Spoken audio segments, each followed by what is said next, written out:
So, hello, thank you for coming to my talk today. I'm Iain Hull from Workday. I work on our Elastic Grid team. We use Scala and Akka to control and schedule jobs on our clusters.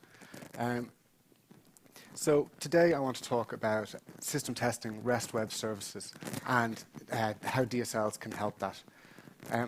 I'm not going to demo a new open source library for doing this. What I'm going to do is use a small library that I wrote over the last, say, 6 months to explore DSL design and see what we can learn from the process that I went through.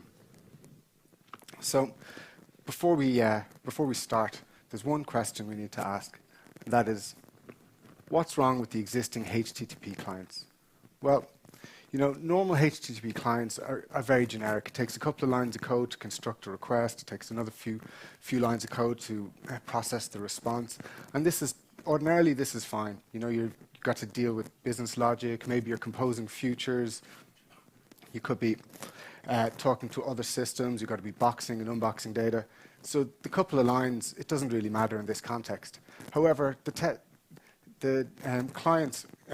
code is a little bit verbose, and when you're writing system tests for REST web services, the code can become very verbose. So let's take a look at a canonical standard HTTP client. So here is basically a Scala mapping of any generic HTTP client. So first of all, we have our request, which is just simply a case class. It takes a method, a URL, it has some headers, it has an optional body. We have another case class for the response. It's got a status code, it's got headers, and it's got an optional body.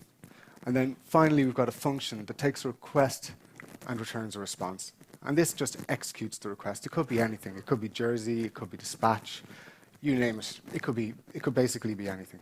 So most clients follow this sort of pattern. So what would a system test look like? So what would a system test look like using this client? So here we have a very basic system test. We're going to construct a request, pass in the method, the URL, and some default parameters. We're going to execute the request. We're going to return the response. And finally, we're going to actually do something with the response. So this code doesn't look too bad, but the question is, how does this scale? So to look at how this scales, we're going to need a use case. So here's a very simple, here's the swagger for a very simple person API that I just made up to explore this. So first of all, we can get on the /person collection. It returns a list of persons. We can post to /person. This creates a new person. We can get /person/ID, which retrieves a person. And we can delete /person/ID, and it deletes a person. Okay, so what would a simple happy path system test using this API, what would it look like? Well, we'd start off with get on /person, maybe verify that the list is empty. Then we post to /person, verify that it succeeds, it returned an ID. Next, we get /person/ID, we verify that the details are what we passed in. Then we get /person and verify that the person we've just created is in the list. Next, we delete /person/ID and verify that the status code was okay. And finally, we get /person again and we verify that our list is empty. So this test does a simple cycle, creates a person, verifies that it's there, and then verifies that it's gone once it's deleted. So what would our system test look like for this? So here's the code for our first response. So we build a response and we execute it. Then we can build a second request and execute it, the third request, the fourth request, the fifth request, the sixth request. Then we can, I don't know, process the responses. And I don't know about you, I'm like, I can't read this. Yeah, I wrote it. So it's making my eyes bleed. This isn't good. So what's wrong? What is the problem with this? Well, here's a random pie chart that I found on the internet. And basically, it's showing that we read our code much more than we write it. So really, we should be optimizing our code for reading if we want to understand it. And in our previous code, it was really hard to read. But what was the problem? The problem was boilerplate. So boilerplate hides the intent of your code. The funny thing about it is it's actually easier to write boilerplate code than it is to read it. So, I just copy and pasted that code, like it was like 5-10 minutes. I got it running, tested, verified, everything, good to go. But as a wise man once tweeted, one man's boilerplate is another man's bread and butter. And well, I don't know about you, but I've been programming in Scala for a few years, and I prefer to eat cake. So the question is, when somebody's working on a service that contains loads of this boilerplate, let's say they're working on a large service. In fact, I've used a service that's had the system test grew to 1,500 lines in a single system test file. Like it was one class, JUnit, and I don't know. Like now, if you have a new person joins the team, are they going to read 1,500 lines of test code to try and understand the service? Or maybe once that service is finished and it's basically in maintenance mode, maybe somebody only has to change that service every 6 months, every 8 months. What are they going to do? Are they going to read all the system tests again, refamiliarize themselves with the intricacies of the service before they make the change? Or are they going to go in, make a change, find out what tests fail, fix those, maybe write another test, and get out? Well, the thing is, if boilerplate is your bread and butter, your life is hard enough already. So chances are you're going to take the easy way out of this.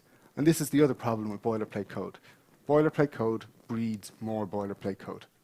You get in, you see it's a mess, you do what you have to do, and you get out and you go back onto the interesting stuff.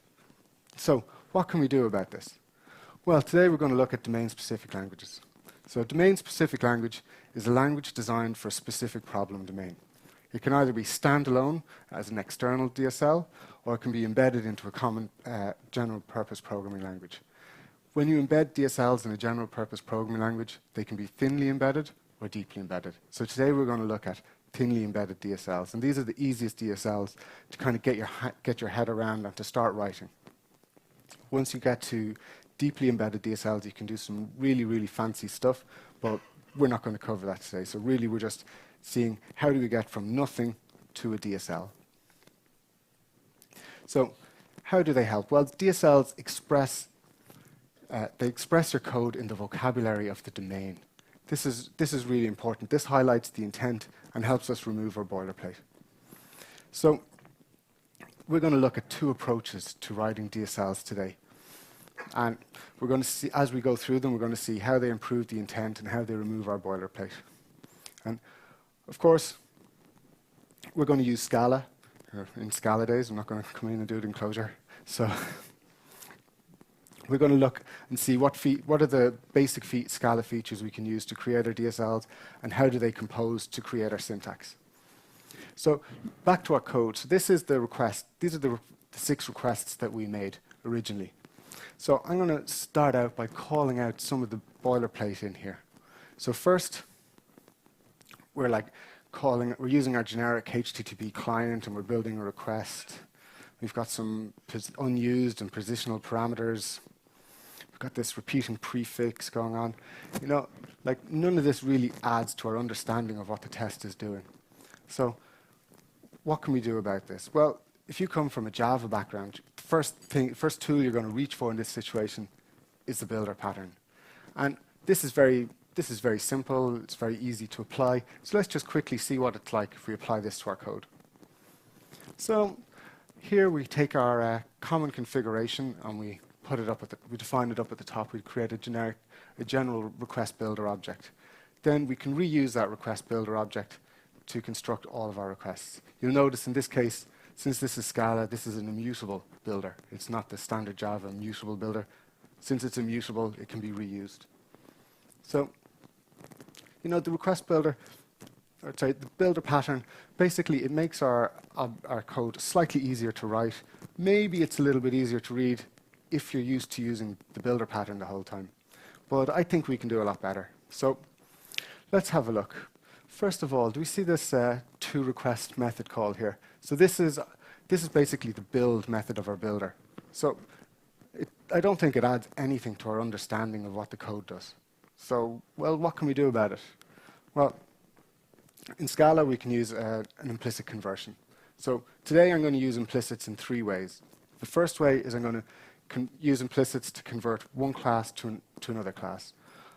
Another thing we're going to do is we're going to add a method to an existing class without modifying that class. And finally, we're going to use it to provide smart default parameters to our methods. So here in the first case, we're basically just providing an implicit conversion. So the implicit def to request, it takes a single parameter, which is our request builder. It's very important that your implicit defs only take one parameter, because obviously you can only convert one thing at a time. And then we return a request. Another thing to point out, it's very important that you specify what the return type is here. If you don't specify what the return type is, Scala won't use an inferred return type with your implicit conversion. So the implementation is really noddy. It just calls toRequest on the builder object that we pass in. So with this, when we delete our toRequest code here, and the Scala compiler comes along and it sees that it's got a request builder, but it needs a request, and our implicit def is in scope, it automatically calls the implicit def for us. So now we don't have to worry about converting our request builders into a request. It's just done for us. So there's the code, and this is fine. One thing I'd like to call out about implicit conversions is they're very good for reducing typing and boilerplate, and they can help expose the intent of your code. But one problem is they're actually easier to read code that uses implicits than it is to write code that uses implicits, because you actually have to discover what the implicits are. So that's one thing to be cognizant of. Another issue with implicits is if you overuse implicits, or if you use implicits in unintuitive ways, you can basically lead programmers down little wormholes. You dislocate them from the code that they're working on. So implicits should be used. Well, obviously, you need to use them very heavily in DSL design, but you should still try and be sensible with how you apply implicit conversions. So I'm sure you guys didn't come to Scala days to learn about the builder pattern. So we're going to see what we can do now to actually turn this thing into a DSL. So the first step, and this is the most important step from my talk on DSL design, is we write out the code in longhand, in boilerplate. So we've done that. The next step is we actually narrate the code. So imagine you're talking somebody else through your code. Maybe you're talking somebody through a code review, maybe you're doing pair programming, or something like that. So that's the next step. And the thing to remember in this is that good design is just actually discovering the design that's already present in the problem. If your design involves too much invention, that can actually lead to bad design. You can be using all your clever tricks, you can be really inventive, but really the design was probably there already. You just have to find it. So this narration technique is a way that we can use to discover the design of our DSL. So let's narrate our code. So it's very simple. Get from URL api.rest.org/person, post person JSON to URL blah, get from URL blah, delete from URL blah blah. So you'll notice all these statements start with the HTTP method. So this is basically the DSL gods are telling us something here. The HTTP method should be the starting point for our DSL. So how can we do that? So here's our first request. So we got our HTTP client function call. We create a new request builder. We apply the method to it, and we call with URL on that. Well, so the question is, how do we delete this code? How do we move the request, or how do we move the HTTP method closer to the beginning of our expression? So obviously the answer is going to be another implicit conversion. So here we have an implicit def from a HTTP method to a request builder. And the implementation is very, very straightforward. It creates an empty request builder and applies the method to it. So now, when we delete this code, the Scala compiler gets a HTTP method However, we're calling a request builder method on it, so it looks for an implicit conversion. So in this case, it's going to call our implicit conversion here. So basically, the compiler will insert this code for us. So now that we have that, we can look at this punctuation. Well, I don't know, does this punctuation look like it is adding anything extra to our understanding of the code? Well, I don't think so. So in Scala, we can use infix notation. So if your method calls follow a certain pattern of object, method, argument, you can just delete the dots in the parentheses and use infix notation. And for DSLs, that obviously improves the legibility of your code. In some cases, it can actually make your code harder to read when it's mixed with other code, but for DSLs, we try and use infix notation. So now let's look at the rest of our use case here. So it's becoming a little bit easier to read. However, I'd like to draw your attention to this HTTP client call. So when you're narrating this code to your coworker, do you execute the request before you describe it? Probably not, unless you talk in, I don't know, Polish notation. So in this case, we'd like to remove this, or at least move it to the end of our statement. So again, we're going to introduce another implicit to do this. So this is here we're creating an implicit class. So this is a way of adding new methods to existing classes without actually touching the class itself. So now, whenever the compiler sees a request builder and it sees an execute method on it, it's going to create this rich request builder. So here we simply take our HTTP client call away and we put request at the end. And now you'll notice that request takes two parameter lists. So the first here is an implicit HTTP client. So this is specified up here at the top. And this says the chances are you're only going to use one HTTP client. With implicits, we can specify it up the top and let the compiler pass it into us automatically. And this means it just removes a little bit of extra boilerplate from our code. So implicit parameters enable us to pass smart default parameters into our methods. You'll also notice I have an empty parameter list here. And this is to correctly terminate our expression. So if you remember what I said about using infix notation, it's object, method, argument. Then you can go object, method, argument, method, argument, method, argument, method, argument. So to terminate it, we need an argument. So in this case, we're using an empty parentheses as our final argument to terminate the expression. It also has an interesting thing about this is it also highlights the fact that the execute method has a side effect. So I actually look upon this as a feature. It was added to ensure that to ensure that infix notation worked, but it has an extra benefit as well. So now our DSL is starting to fall into shape. The one problem is we've got some common configuration. Whoops, we have some common configuration. So here we're specifying our URL every time. And this mightn't just be the URL that we're specifying every time. This could be extra headers or authentication, things like that needs to be added to every request.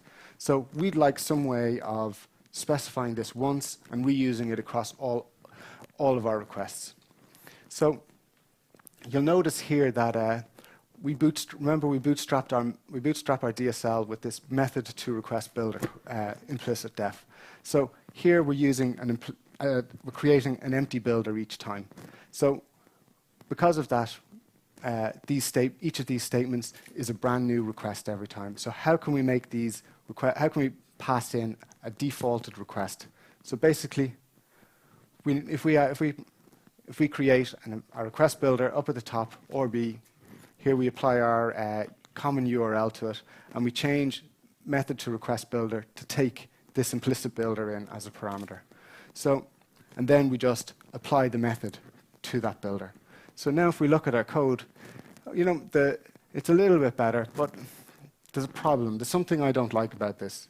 So we're abstracting out our common configuration, but there's no visual connection between our common configuration at the top and the statements that are actually using them at the bottom. So, and another thing that's even worse is there's nowhere to actually document this feature. Where do you talk about the fact that you can use common configuration like this? So we need a way to address both of these situations. So we can add a new method called using. So here, the using method takes our common configuration and passes it into the block of code at the bottom. And this handles that problem quite nicely. It gives us that visual connection. It gives us a place to hang the name using. It also gives us a term when you're discussing this with your colleague. You can refer to using. Now, before it didn't. The concept didn't even have a name. You couldn't even say what you were doing. So now we're starting to make some progress. So how does the using method work? Basically, our using method takes 3 parameters, funnily enough, each in their own parameter list. So first of all, we have our config parameter. And this is simply a function that takes a request builder and returns a new request builder. So basically, it takes a request builder and applies common configuration to it. Next, we have our process parameter. This is another function that takes a request builder and just returns unit. So this is our block of code that we actually uses the common configuration.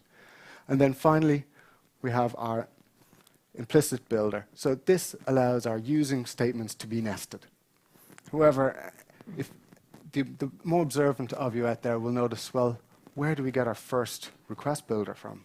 So that's kind of a problem. So now we have to go back and address that. So on our request builder case class, we add a companion object and we specify an implicit empty builder in the companion object. So now if we call a using method and there's no implicit request builder in scope, the empty request builder will be used instead. So looking at our code, it's starting to take shape. Hopefully it's a lot easier to read. Now, the next step is it still looks a little bit like the builder pattern to me. And I don't know, is there any way that we can sweeten this up, make it a little bit nicer to use? So I think now that we're kind of in DSL land, we should start looking at adding some syntactic sugar to what we have.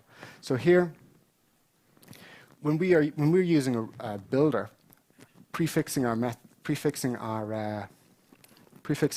with is a good way to signify to the user of your code that this is the builder pattern. However, we're now in DSL land, and that with is kind of superfluous. That's kind of reminding them of how it's implemented, not really expressing what they want to do. So here we alias our with URL and with body to be URL and body. You'll also notice that we take the alias the add path method, and we add a slash operator. And then finally, we do for query parameters, we use the question mark. There's one tiny little smell in this, and that is I've had to prefix the question mark with a colon. And this is because of Scala's operator precedence. So the question mark binds very strongly to the expressions on the left, and it means that the question mark binds before other methods to the left of your expression. So you can fix that by putting a colon. It's not quite nice. It's not as nice as I'd like it, but it's still not the worst problem. So let's look at how this gets applied. So now our DSL is really starting to take shape. We're going get /person execute, post /person body person JSON execute, get /person /ID execute, delete /person /ID execute. So what we've covered so far is we've used the first approach to designing a DSL.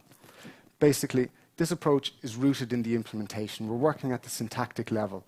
We're writing out our code. We're calling out pieces of boilerplate, things that obstruct the intent of our code, and we're applying Scala techniques to remove them. And this is a very powerful technique. You can iterate on it very fast. You can improve your DSL very quickly. However, because you're kind of operating at the syntactic level, you can make changes outside of the kind of scope of your domain. And if you're not careful, or if you overuse this technique, basically you can turn your domain-specific language into a personal-specific language.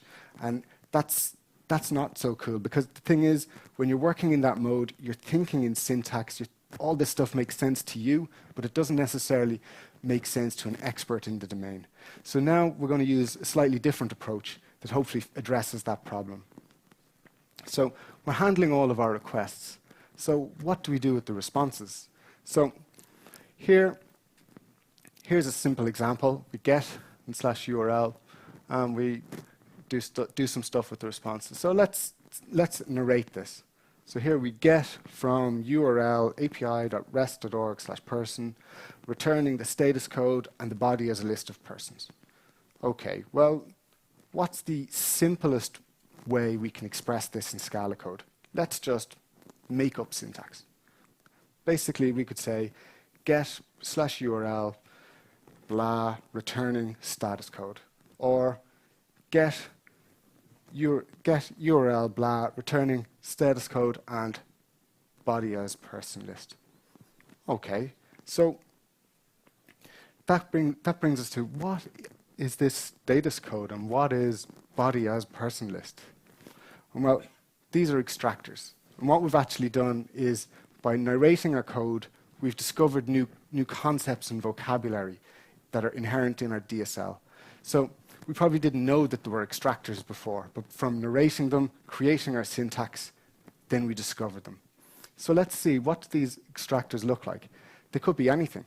Initially, they were just simply functions. However, afterwards, I wanted to add slightly more richer functionality to them, and they became objects. So here we have the basic trait that an extractor implements. So extractors have a name. They have a method called value that takes a response and returns the value. And they also have this unapply method. This means that extractors can be used in pattern matching. So this is the basic trait, but most implementations of extractor actually use an extractor case class. So here, this basically just adds, the case class takes a name and a basic operation, and it implements this value method. So here, it just calls our operation, wrapping it in a try, using recover with to map any exceptions to extractor failed exceptions. And here we can see why we're using the name. We're adding a name to our extractor, so we can give a nice error message in our errors here. Also, we have an and then method. So this allows us to compose extractors. And finally, as lets us rename our extractors. So let's see some examples of simple extractors. So here we have status code. So status code is an extractor that returns an int. It just simply takes the response and returns the status code. It's simple. Next, body text. So this is an extractor that returns a string. It just takes the response and takes the body. So you'll notice here that the body is an option, and this is just calling get straight on the option. And normally you don't want to do that. However, it's okay in this situation, and the reason is that this is a test. This code runs from the beginning to the end. It's always the same. The other thing is, with tests, you compile tests and you run them. So there's no paths in tests that don't get run. They always run the same. So we're always going to hit this. So effectively, turning this runtime error into a compile error, it moves the problem a little bit earlier in the chain. But since in this case we're dealing with tests and we capture the exception and we give them a nice error message, which is what we would be doing anyway, this is okay. So that's what we get from this is that you have to understand the context that your DSL is actually running in. So your context means that you can apply certain things. Another thing, something that I looked at early on was the type-safe builder pattern, which is a really powerful version that Scala supports. However, it doesn't really make sense to go to all the bother of making this a type-safe builder. If you configure the builder wrong, or if you configure your DSL wrong, you get a test failure, as opposed to a compile failure. So you're basically saving minutes in discovering that error. So next we have a header function. So this takes a name and creates an extractor that extracts the specified header. So next we can look at extractors can compose. So here JSON body is body text and then JSON.parse. So we just parse it and then we rename it to rename the extractor to the same name as our variable. Next we have JSON body as. So this is a little bit more advanced. So this is a function that takes a type T and takes a path, a JSON path, and it converts the portion of the JSON document described by this path into our type. So you'll notice that T here, we have T : reads. So what this means is that this method only works if there's implicit evidence that we can read our type T. So reads here is a type class from the Play library for its JSON support, and basically this means that any object that can be serialized in Play, we can extract it and turn it into an object in our DSL. We also provide a second version of this. So here we're just defaulting the JSON path, and unfortunately I can't remember why, but in this case I couldn't make path a default parameter. It didn't work, so we just used a little bit of overloading. So these can be used very simply. So here's body as person, which is just JSON body as person, or body as name is just JSON body returning a string, and it returns the name field from that document. So, sorry. So next, how are we going to use these extractors? So we need a method that's actually going to call them. So our returning method is quite simple. It takes our extractor and an implicit HTTP client. It executes. It calls execute, and then it passes the result into our extractor. There's a second form of this function that takes or this method, should I say, that takes two extractors and returns a pair. And then there's also a version for 3 and 4. Now, obviously, you could abstract over the arity of your tuples here, but in this case, it works out as basically four lines of code per call, 16 lines of code. If you abstracted over it, you'd probably get it down to 8. It didn't seem worth it in this case. So now let's have a look at how these extractors are used. So here's our original use case. So now we're saying get/person returning status code body as person list, and then post/person body person JSON returning status code and header the xPerson ID, and then we're calling get/person/ID returning status code person body as person.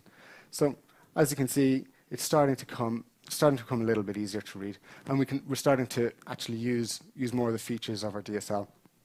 So the next question is, what do we actually want to do with these values that we extract? So here's probably what we're going to do with our first request. We're going to get it, and then we're going to assert that the code was okay and that the list is empty. Okay. So narrating this again, we say get from URL blah asserting status code is okay and the body is an empty list of persons. So again, we follow the same approach. We've got to invent the simplest Scala syntax that expresses this narration. So here, get/person asserting status code is status okay, and body as person list is an empty list. It's quite simple. So again, by using narration, we've discovered a new concept. This time, assertions. We probably knew that there was assertions already in our code, but the question is, what does an assertion look like? The thing is, it could be anything. So we can just make up the easiest syntax. We can use the easiest syntax that makes sense. So in this case, an assertion is simply a function that takes a response and returns an option of string. So basically, it returns the failure message if it fails. That's the simplest implementation of an assertion. So how do we actually create assertions? Well, we're starting out with an extractor, and then we're calling this triple equals operator. So we need to add this triple equals operator to an extractor. So here we have a rich extractor. It takes an extractor coming in and adds triple equals to it. And here the implementation is quite simple. We we use the extractor to get the value. So this value is a try, so it might have failed. So then we have to pattern match. And here on the, if it's successful and the condition holds, we return none. If we retrieve the value but the condition doesn't hold, we return an error, a nice error message. And if the extractor failed, we return the exceptions error message. So now we can do this. We can do likewise for other operators. And this is all quite straightforward. But the interesting thing here is that these operators don't actually execute the code. These don't perform the assertion. These operators are creating an assertion object that gets executed later. So we need something that actually goes to execute these assertions. And the implementation for this is quite simple. Here we have our asserting method. It takes a list of assertions. It uses a for comprehension to iterate over the assertions. It passes the response into each assertion, and the assertion will return an optional failure message. So we just collate all the failure messages at the bottom. If that list is non-empty, we throw an assertion failed exception. Otherwise, we just return the response to allow for chaining later on. So now looking at our DSL, it's come together quite nice. We've got using URL api.rest.org, get/person, asserting status code is okay, body as person list is an empty list, post to /person with the body person JSON, asserting status code is status created, and returning the header xPerson ID, get/person/ID, asserting the status code is okay, person body as person equals JSON. It's quite literate, you know. So I think everyone is happy. I can read it. So here's our code. So then the interesting thing here is that we applied a slightly different methodology. Here, the second approach, we rooted it in the domain. So we relied much more on narration. We narrated the code and we just made up the simplest Scala syntax that supported that. And this means that as we created our DSL, we kept it within the domain. The nice thing about this approach is it tends to deliver a DSL that domain experts can understand. You know, maybe they can't write it, but they can read it. So that's a really powerful feature. So before continuing, I'd like to make a reference to documentation. So now this DSL is very small. You've probably saw like it's implicit this, implicit that. Sometimes you've got an implicit that's defined over in this file over here, gets routed, passed into an implicit method here implicitly. So understanding a DSL from its implementation is hard. In fact, when you design a DSL and you come back to that code in 6 months, understanding what that code does is hard. So first of all, you need to comment your code. But second of all, from a user's perspective, the code is no way to discover how to use a DSL. It's very difficult to look at DSL code or a DSL implementation and see the syntax that it supports. So if you notice any of the top Scala open source libraries that use DSLs, one thing you'll see, the first thing they have is a getting started guide full of examples. That's really, really important when you're writing DSLs. You need a way, first of all, they need to be able to see, why do I want to use this DSL? If they can read those examples very quickly, they're going, yes, this is something that I want to use. If they just get the Scala doc, that's not really going to give them the same level of information about what the DSL is, how the features compose. The second thing that you'll notice is most of them have a user guide, and the user guide is, once you're actually proficient in using the DSL, the user guide is where you go to first. And then finally, they have the Scala reference documentation. I would argue Scala reference documentation on its own isn't sufficient for a DSL. The one thing I'd point out here, I think Scala test from a DSL perspective is probably best in class at this. And one of the features that I love about Scala test is they include large portions of the user guide in the Scala reference documentation. So this is really handy for flicking between the two of them. And sometimes the Scala doc also gives pointers to the implementation. So that's nice to let you explore, help you explore the implementation. So at least if I was designing a DSL that was initially to be used internally, I'd make sure I had a clear getting started guide. I had a user guide, even if that's just like a wiki page, and I'd probably aim my Scala documentation more to people that are working on the implementation of the DSL. And the last thing I'd say on documentation is, I think we all know if you don't have time to test your code, you don't have time to write your code. For DSLs, if you don't have time to document your DSL, you probably don't have time to write a DSL either. I think it's that important. So next, I'd like to have a quick talk about how you'd structure a DSL code base. So here, again, like with documentation, we said DSL code is quite complicated. So we need to separate the DSL code and our business logic. So here we push all our business logic up into the API, and our DSL just orchestrates this API. This has a lot of benefits. So number one, it keeps our DSL as simple as possible. It makes the DSL really easy to test because you can slip in a mocked version of the API to do your testing. And finally, it helps code reuse. So our DSL had a number of concepts. So one of the concepts that we included were extractors. So here, I think extractors should be kept outside the API and outside the DSL. However, the DSL obviously needs to provide the default extractors. But you don't want, when you're using your DSL, maybe you haven't used XML in the last 10 years. Why do you want the XML extractors? Or maybe you're all XML and not using JSON. You don't want the JSON extractors coming into your DSL. So here, the extractors are separate, but just include the DSL. And then we can have our JSON extractors and our XML extractors basically just coming straight off this to the side. And your extractors can be mixed in as you need.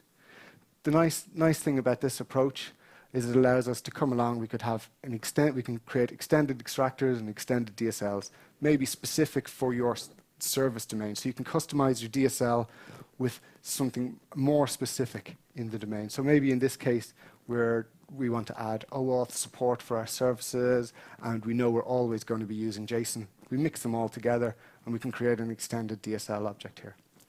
So now that we've looked at how to we've talked about documentation and structuring our DSL, I think we should compare how did our DSL compare with the original code. So here we have the boilerplate test on the left and our DSL test on the right. And you're probably all looking at this and you're, that's not a fair comparison. So really, we still have our DSL code that we haven't counted. So our DSL code here is about 100 lines. The boilerplate code here is about 55 lines.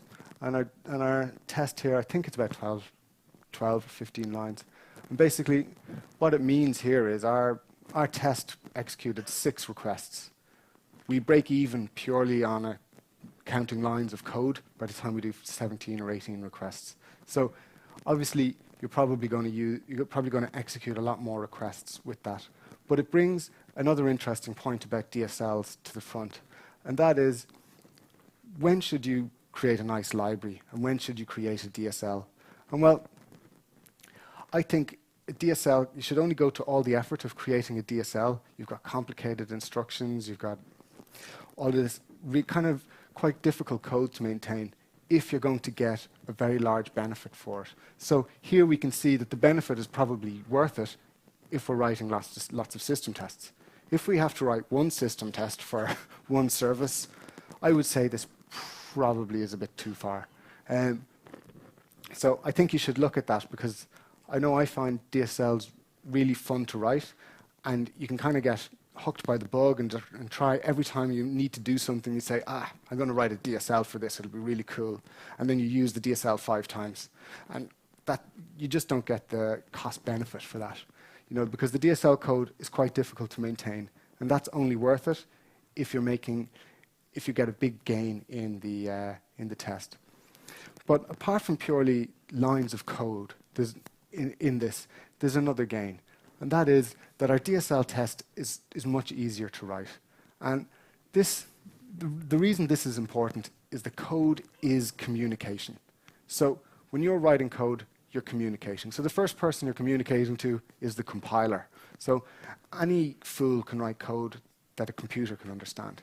But the craft in our discipline is writing code that other people can understand. And so when you're writing your code, you've got to think about the next co-worker that's going to come along and work on this code. Or maybe, since our domain here is testing, maybe you want to be able to discuss your tests with QA. Or even better, if you can show your test to a product manager or a customer, and they can follow it, and then they can see that, actually, you misunderstood my requirements here. And that means that when your code is literate and can be read, you can shorten the feedback loop. So if the customer has to figure out that you've got your requirements wrong by testing it, that's a kind of a hit and miss. But if they can look at a small piece of code that expresses the intent of what you want to do and say, no, you've got it wrong, then that's a big win. So here, if we look at our code, here, basically, I could go along and go to somebody in our testing department and say, look, I've got this service and I'm testing it. What do you think? And so one thing I noticed is that QA engineers, they're slightly different to software engineers. They see the problems where we see like rainbows and sunshine. And so when I bring this code to Luke, our QA engineer, he goes through it and he scans it really, really quickly. And he goes, yeah, well, you know what? Do you see here when you're deleting /person/ID and you assert that it succeeded, and then you assert that when you get /person that the list is empty? Well, you never actually asserted that when you get /person/ID again, that you get a 404 error. And so I go, oh yeah, thanks. So I can just add that in. And that's a conversation that can be had because he can understand the test. If I gave him 50, 60 lines of boilerplate code, he's probably not going to read it all. He might be nice and scan through it and tell me if I have any syntax errors. But the compiler will have told me that anyway. So that's an example of a conversation. Or another thing, maybe I can take this to my team's architect column, and I can say, so column, I've got the person service finished. Here's the system test. What do you think? And he can read through the system test in maybe 30 or 40 seconds. And he goes, yeah, it's good. It's good. Colin is a nice fella. He generally starts his conversations with a compliment. But I can tell there's a but coming just around the corner. So he's there like, yeah, it's good. But you see here when you're posting /person with the body and you're asserting that the status is okay and you're returning the person ID as this custom header, that's not very resty. Like you should be using the location header for this. So. Again, these are kind of conversations that just get opened up. They're easy to have. Like, I don't know about you, but our architect's really, really busy, and he just spends his time being interrupted and interrupted and interrupted. So if he's going to be interrupted, he likes to be able to answer the question really quickly. And a code review of the service or a code review of the boilerplated version of this test, that would have taken him more time and more effort than he's maybe willing to put in to making sure that my service fits his architecture. So next, that basically sums up why I think DSLs are so important. So if you plan to write DSLs in Scala, I'd like to point you to these books. So Joshua's book is excellent. It covers all the nitty-gritty details of Scala, how to use implicits, how to use type classes, everything, and even goes into some meta-programming in Scala. It's a really, really good book, and I'd advise everybody to read it if you're interested in Scala. Second, DSLs in Action is also an excellent book. So this shows you, explains why to use DSLs, how to write DSLs, in fact, how to write DSLs in 5 different languages. And you can kind of see what style of DSL works in Clojure versus what style of DSL works in Groovy or Ruby versus what style of DSL works in Scala. And he gives some really compelling examples in it. For example, he said that he's written DSLs that traders have actually been writing DSL to describe trades, and he had traders using an IDE writing Scala DSLs to test the trading system, because they understand the trades, they understand the areas that could go wrong, the places where they want the trade to go this way or that way. So giving them the power to actually code that up themselves was a big win. Also, if you're interested in DSLs, I'd suggest that you look at all the excellent libraries in Scala. So I've taken a huge amount of inspiration from Scala Test, from Spray, from Akka and Play. Like, I go into the source, whenever there's a feature in a DSL that I like, I go into the source code, try and figure out how it's implemented, how it's used. Also, the Spray guys have a really good blog post on something called the magnet pattern. That is a very, very clever way of doing overloading in DSLs. So again, I'd suggest you can read up on that. So the source code that you saw today is all on GitHub. It's fairly simple. I'm not saying go out and use this for doing all your REST testing, but if you want to explore DSL design, you can see how I have approached it. And if you want to have a conversation about it, you can go on Twitter or email or whatever. I'm always open to that. So finally, are there any questions? Yeah. Are there any problems with debugging of code with DSL? Yeah. So absolutely. So when you're debugging code with the DSL, all of a sudden you're going to be you try and step into something, and you're going to be implicit here and implicit there, and it's going to become really, really difficult. So again, what I'd suggest is I try as much as possible not to use a debugger anyway. I like to use tests. I just like to use tests. If I can get my tests small enough so that I can understand the problem from a test failure, for me, that means I got good tests and I don't have to use the debugger. But basically, if you do need to debug DSLs, what I suggest you do is you find the place where you think the problem is and you stick a breakpoint there and you just run to it. If you try, like for instance, on one of those expressions, if you tried to step into all the function calls in there, you could get lost unless you really understood the implementation. So that would be my approach anyway. So yeah. I really like your point about this, that DSL can be like very good for communication, that that you can actually create a language which is easier to communicate with other people. However, I think that like the example of test is actually like a bit biased. So it's like an example in which you actually need a lot of communication with people who are actually not developers, yes? Yeah. Can you give another compelling example of a DSL where you actually communicate with people who don't actually code?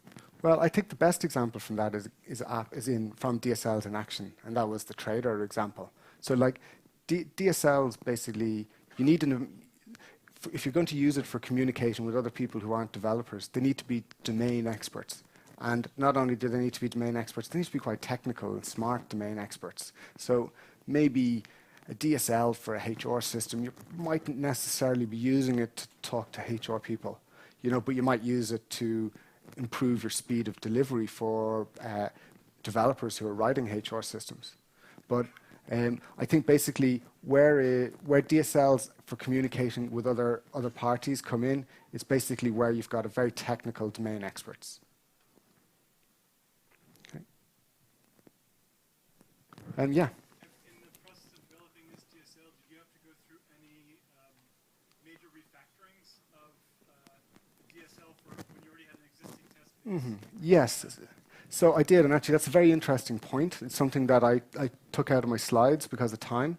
So one of the things, initially extractors were functions, and then I decided that I actually needed names and to give nice messages and help people using the DSL. And so I changed them to objects. But one of the things that I discovered about writing tests for DSLs is I have two styles of tests, and I basically duplicate everything. The first style of test is purely on testing the syntax. I just have tests that don't actually execute anything. The test passes because the code compiles. So every time I add a new syntax feature into the DSL, I just add a test that basically this is the code that's going to get pasted into the getting started guide for using the feature.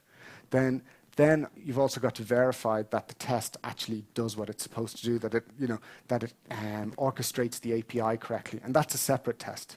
And the reason for that is that, first of all, when you're refactoring your DSL, you want to make sure that all your use cases work. And sometimes your use cases will work, but the way you implement the test will be different. So for that reason, keeping just your syntax tests separately helps there. And then also, it also means that the other tests can be really, really simple and really, you can really just test the nitty-gritty of one particular feature or one particular orchestration. And they're the tests that'll tend to break when you refactor.